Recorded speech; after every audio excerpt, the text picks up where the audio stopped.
My husband is pissed we are having a girl instead of a boy, and now I don't want kids with him at all. My husband and I had a gender reveal party this weekend and he literally stormed off when he saw the cake was pink. Throughout my entire pregnancy, my husband has made comments that he would not be as happy or helpful if we had a daughter. He would even joke that he wouldn't survive in a house overrun with women. I didn't think he was serious about any of it. I just assumed that, like me, he was nervous about becoming a parent. My pregnancy was definitely unplanned, and we found out when I was already 10 weeks along. It's obviously been a big change, and one that neither of us were totally prepared for, and for that reason I initially gave him a little grace about his comments, thinking he just needed time to process this unexpected life change. But as my pregnancy continued, so did the rude, unsupportive comments. I was starting to realize he was serious about not wanting to raise a daughter and found his behavior not just concerning but extremely off-putting. I confronted him on it before the party and asked why his love for his unborn child was so conditional. Would he really only love our baby if it were a boy? And if so, I wanted to know if there were other factors that would make him stop loving our child. What if he or she had health issues or did not have the personality or physical appearance that my husband envisioned for his kid? I felt like suddenly there was all of this pressure on me to produce his perfect offspring, when all I wanted was a happy and healthy baby.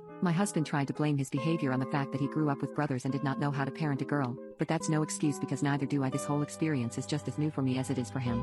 Finally, he admitted that he felt pressure to represent his family's name, and was jealous that his younger brother already had sons. I told him that I would not allow him to make our pregnancy into some stupid competition with his brother or all about carrying on his family name when I was the one literally carrying the baby. He finally caved, and said I was right and that he would try to have a more open mind about either possibility. I was still annoyed with him for ruining the first half of my pregnancy with his attitude, but thought that we had resolved the issue and were ready to move on from it. But after this weekend, clearly I was wrong. I organized a huge gender reveal party for both our families, and bought a special order cake for us to cut so that everyone could be a part of the moment and find out together. But my husband completely ruined what was supposed to be one of the most exciting moments of our life. When we cut the cake and saw that it was pink, everyone started cheering, including me. But my husband just stood there awkwardly. I tried to hug him, but he simply put the cake down, brushed me off, got in his truck and left. I was beyond embarrassed and sad. His family was too, and they tried to comfort me. But again, they just blamed his actions on the stress of becoming a parent, and excused that I was so sick of hearing that I sent everyone home and cleaned up the party alone. After a few hours, he finally texted me, saying we can always try again.